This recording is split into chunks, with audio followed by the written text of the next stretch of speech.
Latest na ngayong February 2 ang pasabog ng Kim Pao para sa kanilang mga taga-suporta.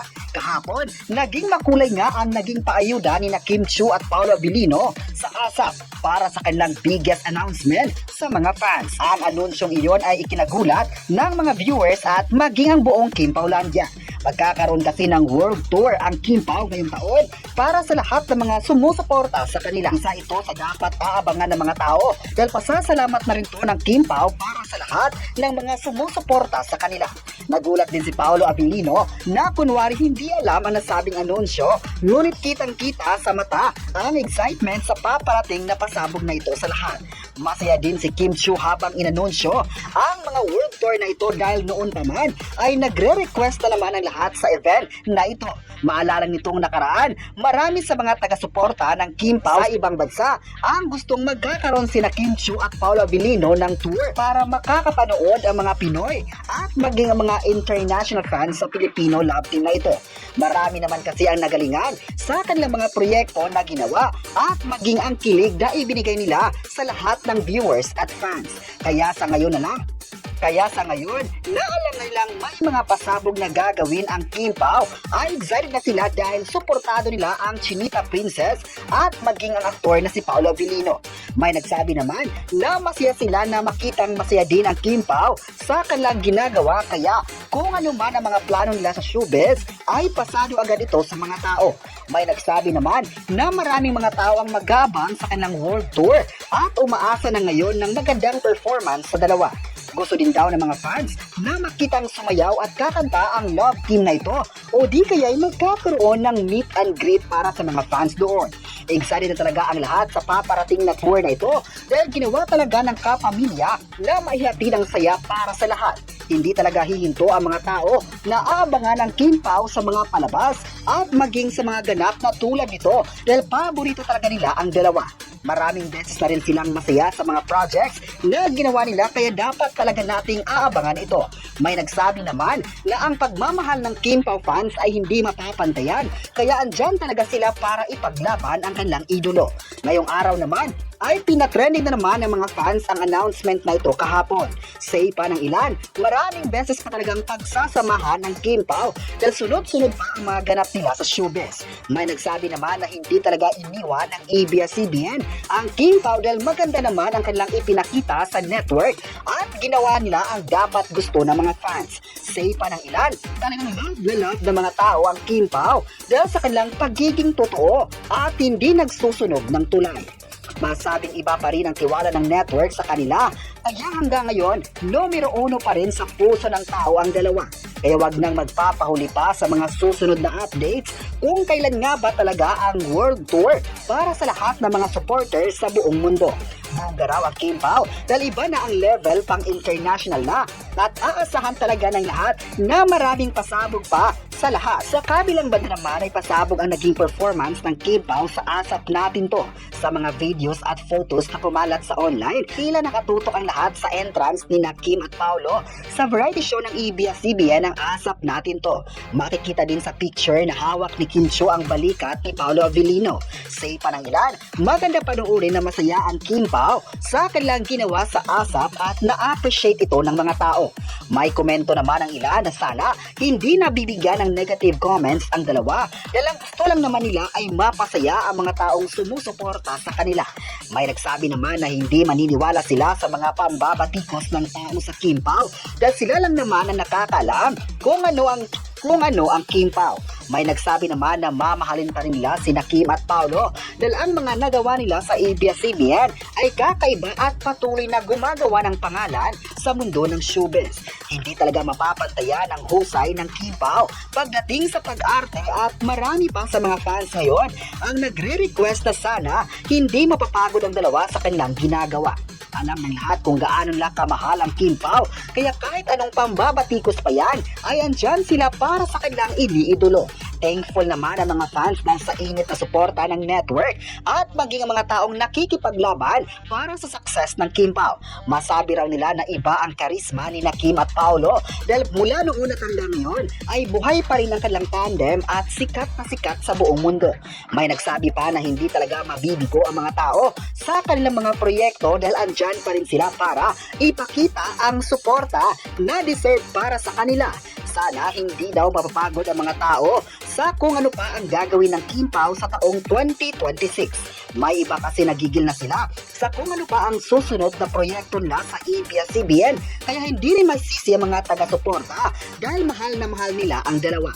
Suportado talaga nila ang mga upcoming na series o movies ng Kim Pao at maging ang mga events sa bansa o international. Abang-abang na tayo mga kapresko sa mga susunod na pasabog nila sa ABS-CBN. Handa na nga ang Kim Pao para sa another na pagsasamahan ng fans at maging ang mga viewers. Kaya wag nang magpapahuli sa mga litas na ganap ng dalawa sa social media at kung paano pa tayo magugulat sa kanilang mga gagawing events. Hindi naman talaga magpapahuli ang Kim Pao sa ibang artist dahil nagagampanan naman nila ang lahat ang gusto ng mga fans. Sa lahat ng mga projects ay andyan talaga ang mga ito para ipakita sa mundo na kayang-kaya ng Kim Pao na makipagsabayan sa ibang sikat na artist. Hindi talaga nagkamali ang mga tao na susuportahan sila Kim at Paolo. Sina Kim at Paolo, sana nga raw ay di natitigil ang Kim Pao sa pagbibigay ng saya sa mga tao dahil may mga fans talaga ang nagsabing part na ng buhay nila ang Kim Pao. Kaya abangers na tayo sa mga susunod na updates sa ABS-CBN. Ngayong oras ay kilig naman ang mga fans sa mga sweet moments ng Kim Pao sa online. Kalat na nga sa social media ang cat videos ng dalawa na sweet sa isa't isa. Marami nga ang natuwa at ginawan pa ito ng reaction videos. Proud na proud talaga ang lahat sa success ng Kim Pao sa ABS-CBN at maging sa showbiz. At ngayon naman, excited na ang lahat sa kung ano pa ang gagawin ng Kim Pao sa ABS-CBN at kung ano pang mga pasabog na gagawin nila para sa kanilang mga fans na handa talagang ipaglaban sila. At kahit may mga pambabatikos man sa dalawang sikat na actors na ito ng ABS-CBN, ay patuloy pa rin gumagawa ng pangalan sa mundo ng showbiz. At hindi sila nagpapakabog sa ibang mga artists na talagang ipinakita din ng mga taong gusto nilang laban para sa Kim. Grabe! Deserve na deserve ni Kim Chiu ang tagumpay ng kanyang pre-love closet bazaar. Hindi lang ito simpleng pagbebenta ng damit, isa itong patunay ng kanyang impluensya, malasakit at genuine na koneksyon sa mga tao. Una sa lahat, kitang-kita kung gaano kalakas ang suporta ng fans. Mula umaga hanggang matapos ang event, dagsa ang mga tao.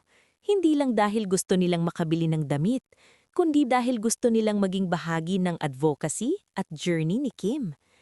Kahit pre-loved ang mga items, mataas pa rin ang value dahil may kwento, alaala at effort na kaakibat.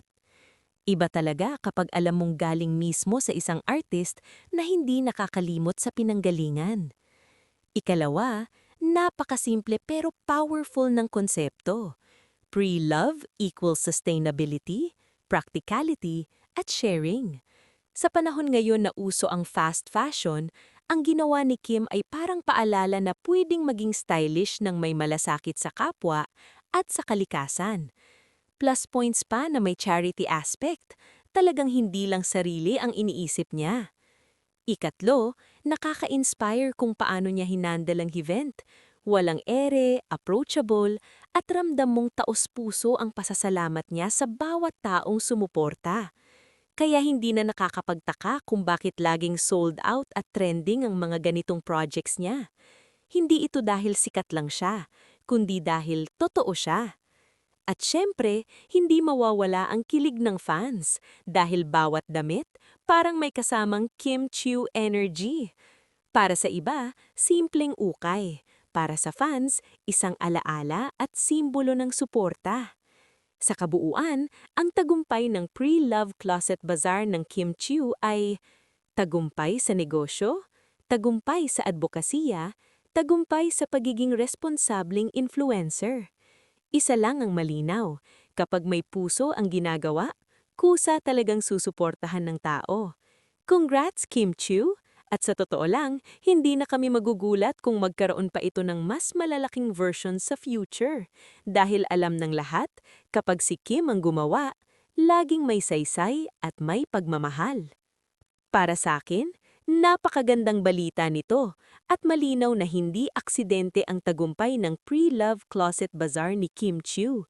Isa itong patunay na hanggang ngayon, malakas pa rin ang tiwala at pagmamahal ng publiko sa kanya.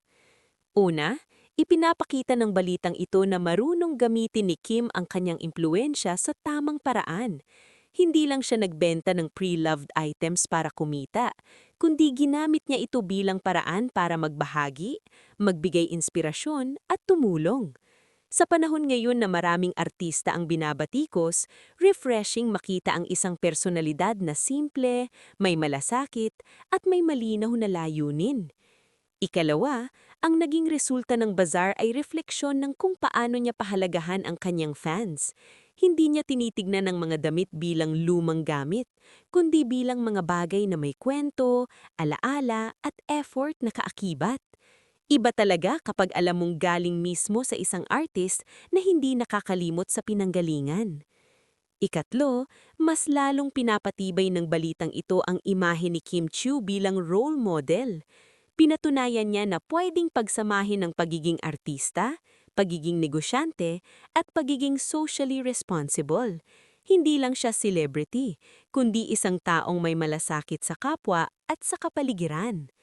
Sa kabuuan, ang masasabi ko sa balitang ito ay nakaka-proud at nakaka-inspire. Ipinapakita nito na kapag totoo ka sa intensyon mo at may puso ang ginagawa mo, kusang darating ang suporta at tagumpay. At para kay Kim Chiu, malinaw na hindi lang siya minamahal bilang artista, minamahal siya bilang tao. Sa totoo lang, hindi na nakakagulat pero nakakatuwa pa rin ang tagumpay ng Pre-Love Closet Bazaar ni Kim Chiu. Bakit? Dahil matagal na nating nakikita kung paano niya alagaan ang tiwala ng fans at ng publiko. Itong event na ito ay hindi lang basta pagbebenta ng damit.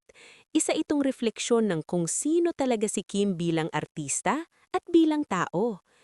Una sa lahat, ramdam na hindi ito ginawa para sa clout o pauso lang.